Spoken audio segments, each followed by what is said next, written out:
31 દમણ પાતળિયાના બાર રેસ્ટોરન્ટો રહ્યા ખાલીખમ। વલસાડ પોલીસની કડક નાકાબંધીનો ખૌફ, પાતળિયામાં વેપાર પર લાગી બ્રેક। વર્ષ 2025ને વિદાય આપી નવા વર્ષ 2026ના સ્વાગત માટે સમગ્ર દેશ 31ની ઉજવણીમાં મગ્ન હતો, ત્યારે ગુજરાત અને સંઘપ્રદેશની સરહદે આવેલો પાતળિયા વિસ્તાર સંપૂર્ણ રીતે સુમસામ રહ્યો છે। ગુજરાતમાંથી સંઘપ્રદેશમાં પ્રવેશતા જ આવતા પાતળિયાના જાણીતા બાર અને રેસ્ટોરન્ટમાં આ વર્ષે 31ની રાત્રિએ સ્મશાનવત શાંતિ જોવા મળી હતી।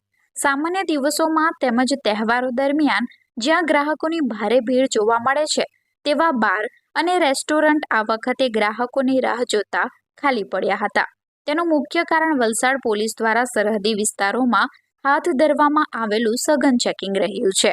વલસાડ પોલીસ દ્વારા નાકાબંધી કરીને વાહનોની કડક તપાસ કરવામાં આવતા દારૂ શોખીનોમાં ભારે ભય ફેલાયો હતો। પીને નીકળીએ તો પકડાઈ જઈશું એવી આશંકાના કારણે અનેક લોકોએ પાતળિયા તરફ જવાનું ટાળ્યું હતું। બાર સંચાલકોએ જણાવ્યું કે 31 માટે રાખેલી બમ્પર વેપારની આશા નિષ્ફળ ગઈ। પોલીસના કડક વલણના કારણે વેપાર ઠપ રહ્યો હોવાનો અનુભવ થયો છે। સામાન્ય રીતે રાત્રે વાહનોથી ધમધમતા રસ્તાઓ પર આ વખતે સન્નાટો છવાયો હતો। બીજી તરફ દમણના આંતરિક વિસ્તારોમાં અલગ જ માહોલ જોવા મળ્યો।